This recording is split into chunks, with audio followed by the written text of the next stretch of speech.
तो कैसे हैं आप लोग? उम्मीद करते हैं कि बहुत अच्छे होंगे। तो चलिए आज के वीडियो में आपको हम बताएंगे जो आपके स्क्रीन बोर्ड पर प्रश्न दिया हुआ है वो वही प्रश्न को बताएंगे। तो प्रश्न कहाँ से है ये पहले बता देते हैं आपको। माध्यमादिका बहुलक यानी कि स्टैटिक्स से है और ये 10वीं क्लास के बिहार बोर्ड जो एग्जाम होता है उसमें पूछे जाते हैं। जी बिल्कुल पूछे जाते हैं।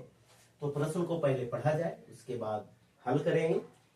यदि किसी आंकड़े की माध्यिका 12, जी बिल्कुल आंकड़े की माध्यिका 12 एवं बहुलक 18, जी बिल्कुल क्या दिया हुआ है ध्यान रखना है, बहुलक 18, तो आंकड़े का माध्य ज्ञात कीजिए। माध्य ज्ञात करना है।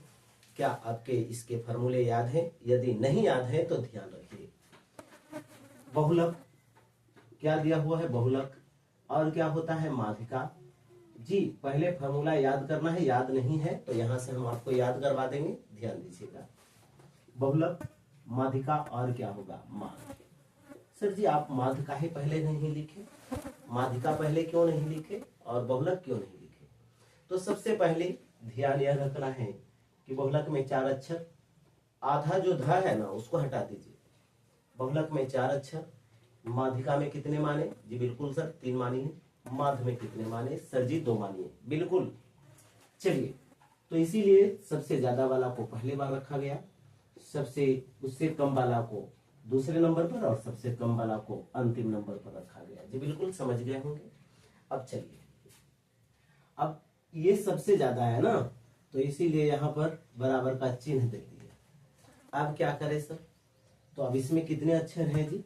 जी अभी बताए थे सर जी 3 बताए थे, आप 3 ही लिखते हैं। 3 से गुना कर दीजिए और जब 3 से गुना कर दिए तो इसको घटा दीजिए, घटा दीजिए। और इसमें कितने अक्षर हैं जी? जी बिल्कुल सर 2 अक्षर। तो क्या एक फॉर्मूला आपको याद हुआ? जी बिल्कुल। क्या याद हुआ ध्यान दीजिए। तो कहिएगा बहुलक बराबर होगा सर जी 3 माध्यिका माइनस में 2 माध्य।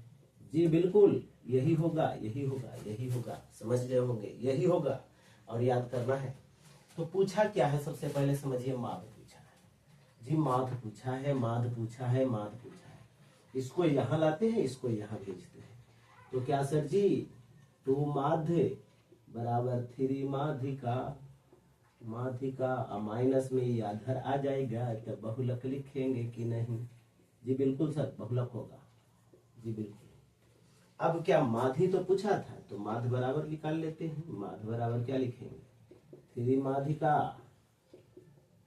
और माइनस में बहुलक और बटा में 2। जी अब तो बन जाएगा सर, अब तो बना देंगे। तो बनाना भी है, बनाना भी है। जी बिल्कुल। अब ध्यान से सबसे पहले अब चलते हैं इसको हल करते हैं, हल करते हैं, हल करते हैं। जी बिल्कुल। दिया क्या है लिख देते हैं, दिया है, दिया है, दिया है। क्या दिया हुआ है? माध्यिका बराबर, जी बिल्कुल माध्यिका बराबर, माध्यिका बराबर 12, बहुलक बराबर, जी बहुलक बराबर कितना दिया हुआ है? 18। तो क्या माध्य का फॉर्मूला लगा देंगे यहां से। माध्य बराबर क्या होगा? जी बिल्कुल 3 माध्यिका, माध्यिका माइनस में 3 माध्यिका माइनस में बहुलक और बटा में क्या लिख दें? 2। जी बिल्कुल यही, बिल्कुल। आप इस प्रकार से भी रख करके बना सकते हैं, कोई परेशानी वाली बात नहीं है। यहाँ पर फॉर्मूला यदि आप इस प्रकार से बना के भी बना सकते हैं, कोई दिक्कत नहीं है जी। बस आपको बनाना है, इतना ध्यान रखना है। 3 गुने में 12 माइनस में 18 बटा में 2। क्या यहाँ पर 12 तिया 36 माइनस में 18 बटा 2 कर दूं क्या? जी सर जी 18 बटा 2 कर दीजिए, आ जाएगा सर जी 9। 9 अंत में लिख दें क्या? क्या लिख दें आप बताइए? 9 आंसर आया है। अंत में लिख सकते हैं अतः, अतः माध्य बराबर, अतः माध्य बराबर क्या होगा? 9 होगा। माध्य बराबर 9 होगा। जी बिल्कुल इस प्रकार लिख सकते हैं। यदि समझ में आया होगा तो वीडियो को लाइक करिए, चैनल को सब्सक्राइब करिए और बाकी तो समझिए गए होंगे कि दोस्त को शेयर करिए। धन्यवाद।